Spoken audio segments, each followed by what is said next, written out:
नाजरीन आदाब, आप देख रहे हैं INN चैनल। मैं हूं शेख अहमद अली। आज की ख़ास बात में हम देखेंगे कई अहम कौमी और बैनुल अक़वामी ख़बरें। सबसे पहले बड़ी ख़बर, हिंदुस्तान और इंग्लैंड के बीच केनिंगटन ओवल में खेला गया चौथा टेस्ट टीम इंडिया ने 157 रन से जीत लिया है। मैच में इंग्लैंड के सामने 368 रनों का टारगेट था, लेकिन 210 रन पर पूरी टीम ढेर हो गई और हिंदुस्तान ने मुकाबला जीतकर सीरीज़ में 2-1 की बढ़त बनाई। 50 साल बाद हिंदुस्तानी टीम ओवल के मैदान पर कोई टेस्ट मैच जीतने में कामयाब रही। मैच में टीम इंडिया के गेंदबाजों का शानदार मुजाहरा देखने को मिला। टीम की यादगार जीत में उमेश यादव ने 3 जबकि जसप्रीत बुमराह, शार्दुल ठाकुर और रविंद्र जडेजा ने 2-2 विकेट चटकाए।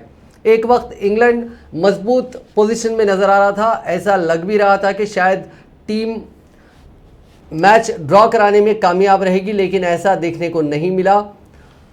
टीम का एक भी खिलाड़ी विकेट पर खड़े होने की हिम्मत नहीं दिखा सका। इंग्लैंड ने 52 रनों के अंदर एक के बाद एक अपने 6 विकेट गंवाए। यहां से हिंदुस्तानी गेंदबाजों ने इंग्लैंड को वापसी का मौका नहीं दिया और शानदार जीत दर्ज की। अब बात अफगानिस्तान की। पंजशीर पर तालिबानी लड़ाकों ने पीर के रोज़ जीत का दावा किया है। इस बीच पंजशीर के लड़ाकों और नॉर्दर्न अलायंस की फ़ौज ने अहमद मसूद की क़यादत में पूरे अफगानिस्तान में बगावत करने का ऐलान कर दिया। एक न्यूज़ एजेंसी ने ज़राए के हवाले से इस बात का दावा किया है। इससे पहले सुबह ही तालिबान ने पंजशीर के गवर्नर हाउस पर तालिबानी झंडा फहराते हुए एक वीडियो जारी किया था और दावा किया था कि उसने पूरे पंजशीर पर कब्जा कर लिया है। इस बीच सोशल मीडिया पर एक तस्वीर तेज़ी से वायरल हो रही है। इस तस्वीर में एक पाकिस्तानी एयरफोर्स के लड़ाकू विमान को पंजशीर में एक प्लेन को गिराने की बात कही जा रही है। हालांकि इसकी कोई तस्दीक नहीं हो सकी। पंजशीर में तालिबान के खिलाफ बगावत की क़यादत करने वाले नॉर्दर्न अलायंस के चीफ अहमद मसूद के कजाकिस्तान भागने की खबरें हैं। हालांकि तालिबान हामियों के हवाले से कुछ मीडिया रिपोर्ट्स में इस बात का दावा किया गया है। इधर पंजशीर के हामियों ने मसूद के घाटी में ही होने की बात कही है। उनका दावा कि मसूद आखिरी दम तक पंजशीर में ही रहेंगे, वो दुश्मनों को पीठ दिखाने वालों में से नहीं है। वहीं सुबह ये भी खबर आई थी कि तालिबान के हामियों में पाकिस्तानी फ़ौज ने अपने फ़्लाइट्स को पंजशीर घाटी में भेजा है। पाकिस्तानी हवाई हमले के बाद अफगानिस्तान के साबिक़ नायब सदर अमरुल्लाह सालेह ताजिकिस्तान भाग गए हैं।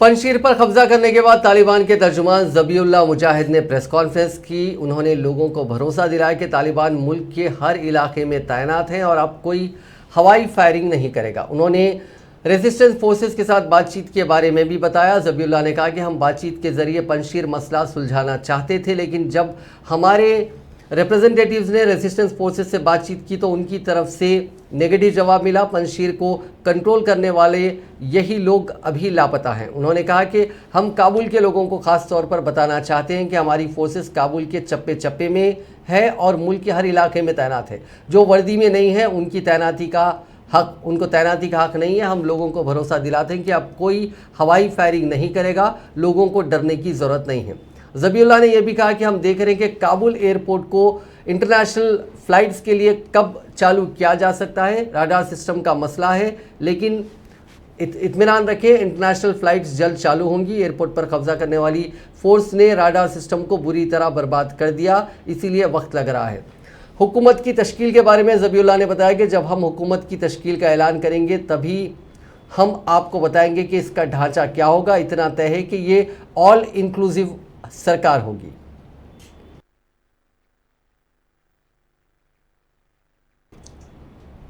अफगानिस्तान से अमरीकी फ़ौज को गए हुए एक हफ्ता हुआ है, लेकिन करीब 1000 अमरीकी शहरी अब भी अफगानिस्तान में फंसे हुए हैं। उनके साथ कई ऐसे अफगानी शहरी भी हैं जिनके पास अमरीकी वीज़ा है। एयरपोर्ट पर रेस्क्यू फ़्लाइट्स भी मौजूद हैं, लेकिन तालिबान उन्हें जाने नहीं दे रहे हैं। न्यूयॉर्क टाइम्स की एक रिपोर्ट के मुताबिक अमरीकी एमपी के निचले ऐवान में सीनियर रिपब्लिकन माइक मैकॉल ने बताया कि अमेरिका और अफगानी शहरियों को ले जाने के लिए मज़ार शरीफ एयरपोर्ट पर 6 प्लेन खड़े हैं, लेकिन उन्हें उड़ने नहीं दिया जा रहा है। मैकॉल के मुताबिक अफगानिस्तान के मज़ार शरीफ शहर के एयरपोर्ट पर कुछ वैसा ही नज़ारा है जैसा कुछ दिन पहले काबुल एयरपोर्ट पर था। लोग यहाँ भीड़ लगाकर इस उम्मीद में खड़े हैं कि तालिबान उन्हें मुल्क छोड़कर जाने देगा। यहाँ खड़े 6 प्लेन्स को तालिबान की तरफ से क्लियरेंस नहीं मिला है, इसलिए ये उड़ान नहीं भर पा रहे हैं। मैकॉल ने कहा कि तालिबान ने इन लोगों को कैदी बना के रखा है और प्लेन्स को इजाज़त देने के बदले में वो अपनी मांगों को पूरा करवाना चाहते हैं। अफगानिस्तान में करीब 1 महीने से चल रही उठापटक के बीच कॉलेज और यूनिवर्सिटी में पढ़ाई शुरू हो गई है। तालिबान ने लड़कियों को पढ़ाई करने की इजाज़त तो दे दी, लेकिन उन्हें कड़ी पाबंदियों से भी गुजरना पड़ रहा है। पीर के रोज़ मज़ार शरीफ में वाक़े इब्ने सीना यूनिवर्सिटी की फ़ोटो सामने आई है। इसमें क्लास को पर्दे के ज़रिए 2 हिस्सों में बांट दिया गया। एक तरफ लड़के बैठे हुए हैं और दूसरी तरफ लड़कियां।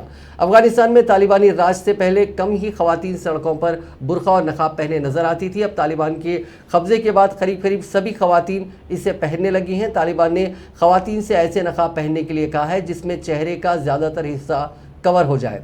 तालिबान ने 15 अगस्त को काबुल पर कब्जा करने के बाद ही लड़कियों की तालीम को लेकर कुछ अहकाम दिए थे। उन अहकाम के मुताबिक लड़के और लड़कियां एक ही क्लास में बैठकर पढ़ाई नहीं कर सकते।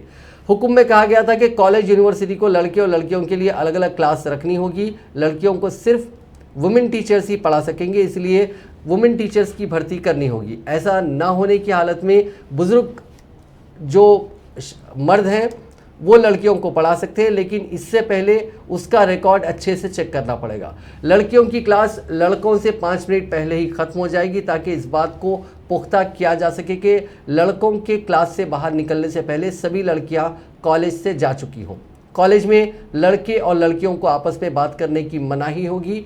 एक न्यूज़ चैनल से बात करते हुए अफगानिस्तान के एक प्रोफेसर ने बताया कि ज़्यादातर यूनिवर्सिटी में वुमेन टीचर्स ना के बराबर हैं। अफगानिस्तान की पंजशीर घाटी में तालिबान के मुकम्मल काबू पाने के दावे और पाकिस्तानी खुफिया एजेंसी के चीफ फैज़ हमीद के काबुल दौरे ने हिंदुस्तान की तशवीश बढ़ा दी है। अफगानिस्तान की लगातार बिगड़ती हालत को देखते हुए वज़ीर-ए-आज़म नरेंद्र मोदी ने आज शाम एक आला सतही मीटिंग कर वहाँ के हालात का जायज़ा लिया। पीएम ने वज़ीर दिफा राजनाथ सिंह, वज़ीर दाखिला Amit Shah, national security adviser Ajit Doval के साथ हालात का जायज़ा लिया। इस इजलास में वज़ीर ख़ारजा डॉक्टर एस जयशंकर और वज़ीर फ़ाइनेंस निर्मला सीतारामन भी मौजूद थी। वाज़ेह है कि क़तर में हिंदुस्तान के एम्बेसडर दीपक मित्तल ने 31 अगस्त को तालिबान लीडर शेर मोहम्मद अब्बास स्टेनकज़ई से बातचीत की थी। रिपोर्ट्स के मुताबिक मित्तल और शेर मोहम्मद के बीच ये मुलाकात तालिबान की पहल पर हुई। मीटिंग दोहा में वाक़ई इंडियन एम्बेसी में हुई थी। वज़ीर आज़म नरेंद्र मोदी 16-17 सितंबर को होने वाले शंघाई कोऑपरेशन ऑर्गेनाइजेशन यानी एससीओ की समिट में दहशतगर्दी पर बोलेंगे। उम्मीद है कि पाकिस्तान के वज़ीर आज़म इमरान खान भी समिट में मौजूद रहेंगे। एक रिपोर्ट के मुताबिक ताजिकिस्तान की दारुल हुकूमत दुशांबे में होने वाली इस समिट में मोदी खुद मौजूद नहीं रहेंगे। मोदी वर्चुअली इस मीटिंग में अपनी स्पीच देंगे। ज़राए के मुताबिक यूनाइटेड नेशंस सिक्योरिटी काउंसिल और United Nations human rights council में दी गई हिंदुस्तान के स्टेटमेंट्स को देखते हुए माना जा रहा है कि मोदी की स्पीच में तालिबान का जिक्र नहीं किया जाएगा। इमरान खान, रूस के सदर व्लादिमीर पुतिन और सेंट्रल एशियन कंट्रीज़ के जो कौमी सदर हैं वो इस मीटिंग में मौजूद रहेंगे। मोदी के अलावा चीन के सदर शी चिनपिंग भी वर्चुअली इस मीटिंग से जुड़ेंगे। रूस, चीन, Hindustan, Pakistan, Tajikistan, Uzbekistan, Kazakhstan और किर्गिस्तान एससीओ के मेंबर हैं। सुप्रीम कोर्ट ने पीर को मरकजी हुकूमत को मुख्तलिफ अदालती ट्रिब्यूनल्स में खाली आसामियां ना भरने पर सख्त सरजनिश की और कहा कि उसके सब्र का इम्तिहान ना लिया जाए। Chief justice NV Ramana, justice DY Chandrachud और जस्टिस L नागेश्वर राव ने सॉलिसिटर जनरल तुषार मेहता के जरिए मरकजी हुकूमत पर सख्त तनकीद की और ख़बरदार किया कि अगर तकर्रियों में नरम रवैया अख्तियार किया गया तो हुकूमत के खिलाफ तौहीन अदालत से मुताल्लिक़ कार्रवाई शुरू की जाएगी। जस्टिस रमना ने कहा कि इस अदालत के फैसले का कोई एहतराम नहीं है, आप हमारे सब्र का इम्तिहान ले रहे हैं। उन्होंने कहा कि हुकूमत ने कुछ अफराद की तकर्रुरी की बात की है, लेकिन कितने अफराद की तकर्रुरी की गई, वो तकर्रुरियाँ कहाँ हैं। जस्टिस रमन ने खबरदार किया कि हमारे पास 3 ऑप्शंस हैं। पहला, हम कानून पर रोक लगा देंगे। दूसरा, हम अदालती ट्रिब्यूनल्स को बंद करने का हुक्म दे देंगे और उसकी ताकत हाई कोर्ट के हवाले करें। तीसरा ऑप्शन यह है कि हम ही तकर्रुरियाँ कर दें। समाअत के दौरान जस्टिस एल नागेश्वर राव ने यह भी कहा कि अदालती ट्रिब्यूनल्स के अरकान की तकर्रुरी ना करके हुकूमत ने उन्हें गैर मौसर बना दिया है। हुकूमत को एक और मौका देते हुए अदालत उज़्मा ने मामले की समाअत के लिए 13 सितंबर की तारीख मुकर्रर की है। कानपुर शहर में बुखार का कहर हावी होता जा रहा है। इससे अब तक 18 लोगों की मौत हो चुकी है। कल्याणपुर के कुरसौली गांव में हालात सबसे ज़्यादा ख़राब है। यहां इतवार तक 6 अमवात हो चुकी हैं। इनमें से 4 मौतें बीते 48 घंटे में हुई। डीएम के अहकाम के बाद अब चीफ मेडिकल ऑफिसर खुद अपनी टीम के साथ गांव पहुंचे और मच्छर के लार्वा ख़त्म करने के लिए दवा का छिड़काव करवाया। लगातार हो रही अमवात से कुरसौली में कर्फ्यू जैसा माहौल है। बहुत से लोग अपने घरों में कैद रहने को मजबूर हो गए हैं, तो कुछ लोग घर छोड़कर दूसरी जगह जाने लगे हैं। जिन घरों में लोग हैं भी तो वहाँ किसी ना किसी को बुखार है। गांव वालों का कहना है कि इतना सन्नाटा तो इस गांव में कोरोना के वक्त भी नहीं हुआ था। हिमाचल प्रदेश में पीर के रोज एक बार फिर लैंडस्लाइड से नेशनल हाईवे ब्लॉक हो गया। रामपुर के ज्योरी में पहाड़ टूटकर हाईवे पर आ गिरा। इससे किन्नौर आने जाने वाले लोगों को भारी दिक्कतों का सामना करना पड़ा है। ज़िले इंतज़ामिया ने इस वाक़े से पहले ही इलाके में अलर्ट जारी कर दिया था। एहतियातन पुलिस के जवान भी तैनात कर दिए गए थे, जिसकी वजह से किसी भी तरह का जानी नुकसान नहीं हुआ। 2 दिन पहले से ही यहाँ पहाड़ों से पत्थर गिरने का प्रोसेस चल रहा था। इस बात के अंदेशे के तहत इंतज़ामिया को पहले ही खबर हो गई थी। इन्होंने अंदेशा जताया था कि पहाड़ का एक बड़ा हिस्सा टूट सकता है। लैंडस्लाइड की वजह से नेशनल हाईवे क्रमांक 5 पर आमद और रफ्त पूरी तरह से बंद हो गया है। दोनों तरफ गाड़ियों की लंबी कतारें लगी हुई हैं। किन्नौर से आने जाने वाले लोगों को भारी मुसीबत का सामना करना पड़ रहा है।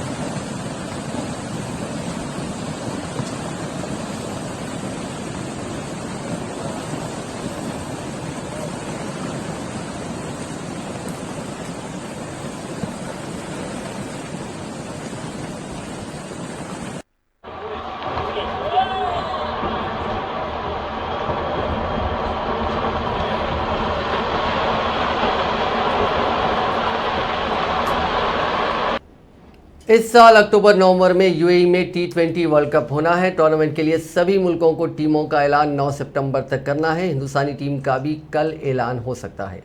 15 रुकनी इस टीम में कुछ नाम तय हैं तो कुछ जगहों के लिए 1 से ज़ायद दावेदार हैं। अब तक ऑस्ट्रेलिया, न्यूजीलैंड अपनी टीमों का ऐलान कर चुके हैं। बाकी मुल्कों को भी अगले 3 दिन में अपनी अपनी टीमों का ऐलान करना है। टीम इंडिया की बात करें तो अगर सभी खिलाड़ी फिट रहे तो कम से कम 10 नाम ऐसे हैं जिनका सिलेक्शन पक्का है। वहीं 15 रुकनी टीम के बाकी 5 नामों के लिए 12 खिलाड़ी दावेदारी पेश कर रहे हैं। विराट, रोहित जैसे कितने खिलाड़ियों का चुना जाना तय है। किन जगहों के लिए 1 से ज़्यादा दावेदार है, इन दावेदारों के हक़ में कौन है, ये सभी जानकारियाँ मीडिया में काफ़ी सुर्खियों में चल रही हैं। 10 खिलाड़ियों का सिलेक्शन तय दिख रहा है। वॉशिंगटन सुंदर फिट नहीं हुए तो ये तादाद 9 हो जाएगी। ये खिलाड़ी हैं रोहित शर्मा, केएल राहुल, विराट कोहली, सूर्य कुमार यादव, ऋषभ पंत, हार्दिक पांड्या, रविंद्र जडेजा, यजुवेंद्र चहल, जसप्रीत बुमराह।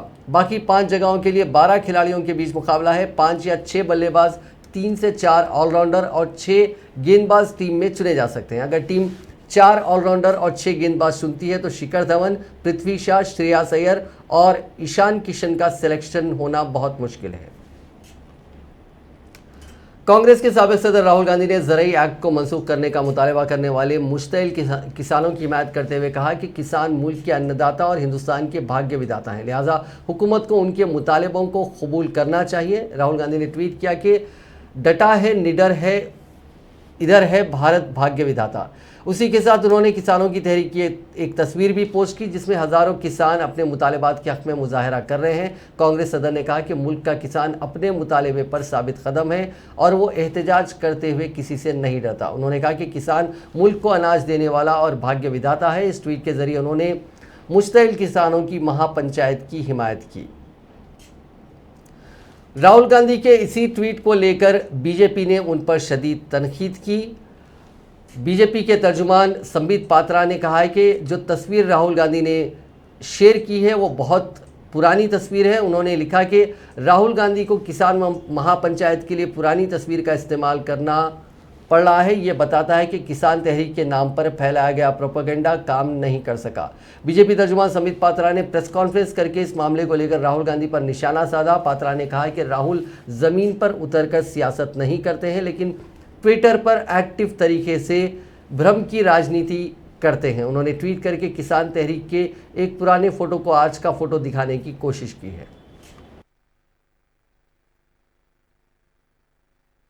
आप सभी ने देखा है कि इस देश में जब भी भ्रम की राजनीति होती है, जब भी कन्फ्यूजन फैलाया जाता है, झूठ की राजनीति होती है, तो कहीं ना कहीं राहुल गांधी जी का हाथ होता ही है। आज फिर से एक बार राहुल गांधी जी ने भ्रम की राजनीति की है। राहुल गांधी जी यूं तो जमीन पर उतरकर राजनीति करते नहीं हैं, किंतु ट्विटर पे सक्रिय रूप से भ्रम की राजनीति करते रहते हैं। आज भी उन्होंने एक ट्वीट करके एक पुराने फोटो को आज का फोटो दिखाने का कोशिश किया है। किसान आंदोलन के एक पुराने तस्वीर को रख करके उन्होंने उसे वर्तमान के तस्वीर के रूप में दिखाया है। और ये मेरे लिए कहना अनुचित नहीं होगा, अतिशयोक्ति नहीं होगी कि राहुल गांधी भली भांति जानते हैं कि आज कांग्रेस पार्टी जो पूर्व में उनके अध्यक्षता के अंतर्गत काम करती थी, आज अध्यक्ष विहीन है। कांग्रेस पार्टी असमर्थ है जमीन पर किसी भी विषय को उठाने के लिए। और इसी कारण से कभी सोनिया जी वर्चुअल मीटिंग करती है सभी पार्टियों के साथ, तो कभी राहुल गांधी भ्रम की राजनीति के माध्यम से, झूठे फोटो के माध्यम से राजनीति करने का प्रयास करते हैं।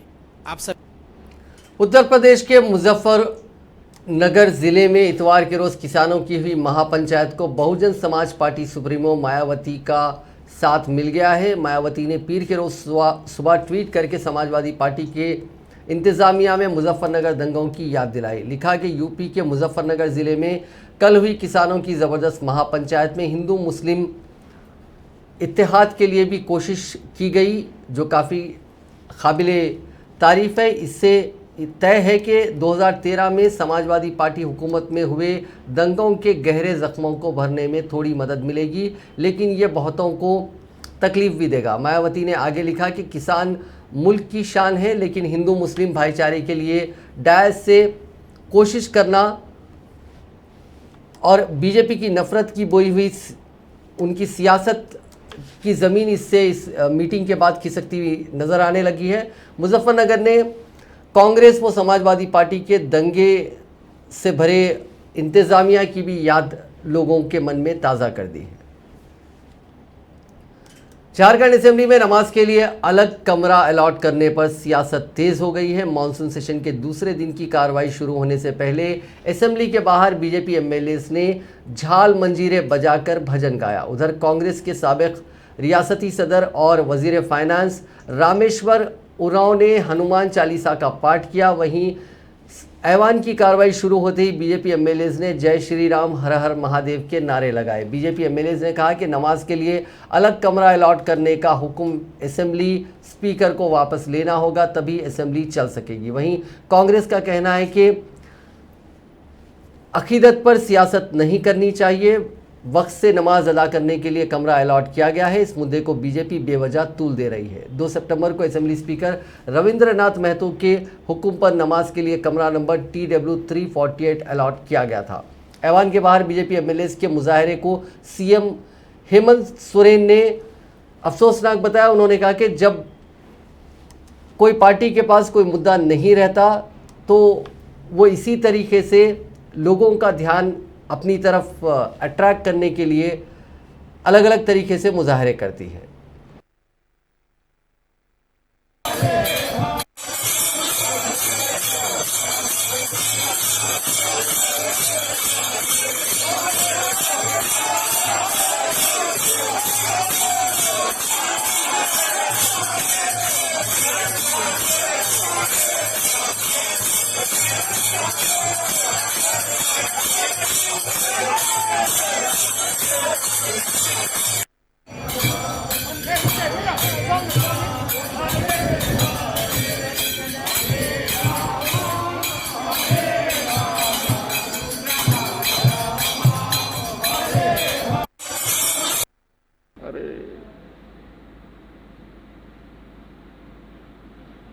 मन में अगर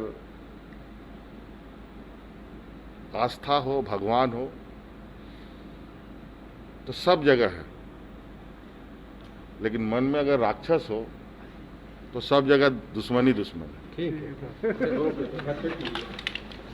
अरे वज़ीर-ए-आज़म नरेंद्र मोदी ने पीर के रोज़ वीडियो कॉन्फ्रेंसिंग के जरिए हिमाचल प्रदेश में हेल्थ वर्कर्स और कोविड वैक्सीनेशन प्रोग्राम के बेनिफिशियरी से बातचीत की। इस मौके पर गवर्नर, वज़ीर आला JP Nadda, Anurag Singh Thakur, MPs, MLAs और दीगर कायदीन भी मौजूद थे। PM मोदी ने कहा कि 100 साल की सबसे बड़ी वबा के खिलाफ लड़ाई में हिमाचल प्रदेश चैंपियन बनकर सामने आया है। हिमाचल हिंदुस्तान की पहली रियासत बनी है जिसने अपनी पूरी आबादी को कोरोना का टीका कम से कम एक डोज उन्हें लगा दिया है। वज़ीर आज़म ने कहा कि हिमाचल वासियों ने किसी भी अफवाह को, किसी भी नेगेटिव पब्लिसिटी को टिकने नहीं दिया। ये रियासत इस बात का सबूत है कि मुल्क का दही इलाके किस तरह की दुनिया के सबसे बड़े और सबसे तेज़ वैक्सीनेशन मुहिम को मजबूत कर रहा है।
पराक्रम की वेस्ट बंगाल की वज़ीर आला ममता बनर्जी के भतीजे और TMC general secretary Abhishek Banerjee से एनफोर्समेंट डायरेक्टरेट ने आज मनी लॉन्ड्रिंग केस में पूछताछ की। अभिषेक ED के दफ्तर पहुंचे।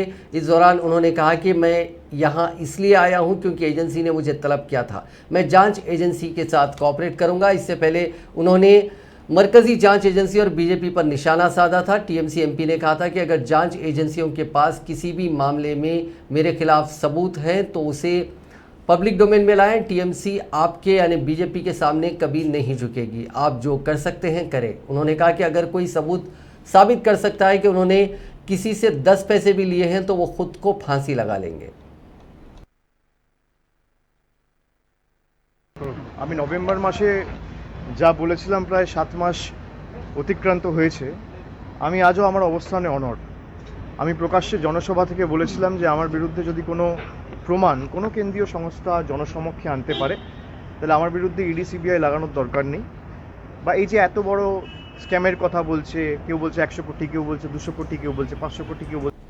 छत्तीसगढ़ के वज़ीर आला भूपेश बघेल के वालिद नंद कुमार बघेल ने लखनऊ में ही ब्राह्मण समाज पर काबिल एतराज़ रिमार्क्स किए थे। बघेल 30 अगस्त को लखनऊ में एक प्राइवेट प्रोग्राम में शिरकत करने पहुंचे थे। इस दौरान उन्होंने टीचर्स के अपॉइंटमेंट को लेकर रिजर्वेशन का जो अमल है उसे ठीक से अमल नहीं किए जाने का इल्ज़ाम लगाया था और उन्होंने ब्राह्मण समाज के ऊपर काफ़ी काबिल एतराज़ रिमार्क किए थे। उन्होंने कहा था कि हमारा मकसद है कि जिसका वोट उसका राज, वोट हमारा और राज तुम्हारा नहीं चलेगा। इस तहरीक को हम आगे ले जाएंगे और ब्राह्मणों को गंगा से वोल्गा भेजेंगे। वो परदेसी हैं और विदेशी हैं। जिस तरह से अंग्रेज़ यहाँ से चले गए थे उसी तरह से ये ब्राह्मण चले जाएंगे या फिर सुधर जाएं या फिर गंगा से वोल्गा जाने के लिए तैयार रहें। बघेल यही नहीं रुके, आगे उन्होंने कहा कि ब्राह्मणों से इसलिए नाराज़गी है क्योंकि ब्राह्मण फॉरेनर्स हैं और हमको अछूत मानते हैं। हमारे सारे इख्तियारात वो छीन रहे हैं, इसीलिए उनसे लड़ाई ज़रूरी है। हर समाज से उन्होंने दरख्वास्त की कि ब्राह्मणों का वो बाइकआउट करें, उन्हें गांव में घुसने नहीं दें। सरपंचों को उन्होंने कहा कि सरपंचों से वो कहेंगे कि वो ब्राह्मणवाद की मुखालिफत करें। अब बात कोरोना की। पिछले 24 घंटों में दुनिया भर में कोरोना के 4,10,485 नए मामले सामने आए। इसी दौरान 6,361 अफराद की मौत हुई। इस इजाफे के साथ दुनिया भर में कोरोना से मुतासिर होने वालों की मजमूई तादाद 22,17,14,585 हो गई है, जबकि अब तक इस मर्ज से 45,85,211 अफराद मारे जा चुके हैं। दुनिया भर में अब भी 1,88,66,241 अफराद का इलाज चल रहा है। हिंदुस्तान में पिछले 24 घंटों में कोरोना के 39,522 नए केसेस मिले और 218 अमवात हुई। इस दौरान 43,906 लोग ठीक भी हुए। 13 दिन बाद रिकवर होने वालों की तादाद इतनी ज़्यादा है, अब तक 3,21,00,000 लोग सेहतमंद हो चुके हैं। राहत की बात यह भी है कि लगातार 5 दिन तक एक्टिव केसेस में बढ़ोतरी के बाद इतवार के रोज़ 4,611 की गिरावट आई। हफ्ते के पहले दिन यानी पीर के रोज़ बाजार नई ऊंचाई पर खुले। सेंसेक्स 58,411 और निफ्टी 17,399 पर खुला। कारोबार के दौरान सेंसेक्स ने 58,515 का और निफ्टी ने 17,429 का रिकॉर्ड लेवल छुआ और आखिर में सेंसेक्स 167 पॉइंट चढ़कर 58,297 पर और निफ्टी 54 पॉइंट चढ़कर 17,378 पर बंद हुआ। सेंसेक्स के 30 में से 13 शेयर्स तेजी के साथ जबकि बाकी 17 शेयर्स कमजोरी के साथ बंद हुए, जिसमें HCL टेक के शेयर 2.17% और रिलायंस इंडस्ट्रीज के शेयर 1.52% की तेजी के साथ बंद हुए। पिछले हफ्ते की गिरावट के बाद आज यानी पीर के रोज सोना चांदी की चमक बढ़ी है। Indian Boolean and jewellers association की वेबसाइट के मुताबिक आज सराफा बाजार में सोना 327 रुपये महंगा होकर 47,573 रुपये फी तोले पर पहुंच गया। हालांकि वायदा बाजार में आज सोना कमज़ोर हुआ। 1 बजे MCX पर सोना 79 रुपये की गिरावट के साथ 47,445 रुपये पर ट्रेड कर रहा था।